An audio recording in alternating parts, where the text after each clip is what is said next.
dahil may light test po tayo, huwag po tayo matatakot. Yun nga, rule naman.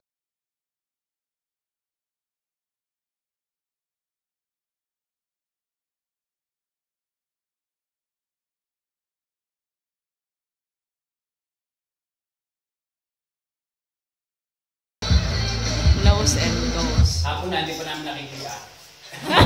Grabe! Hindi pa namin na ginabukasan naman. Okay, ulit po. Pag nag-pull out tayo sa bangka, higaan nyo lang live vest nyo, itaas nyo yung paa nyo, so ano lang kayo downstream. Kasi after nung medyo malalim, kakunti lang naman malalim dyan, pwede na kayong tumayo kasi mas maraming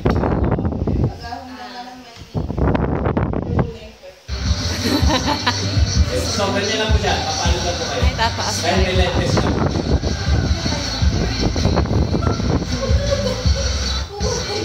Ganyan lang po gagawin nyo. So, yun po na lang. Yun po yung highlights ng activities. So, kailangan may malaglag. Wala po malalagay sigurado, pero may pagkakataon pa rin po tayo. Patulang po kayo sa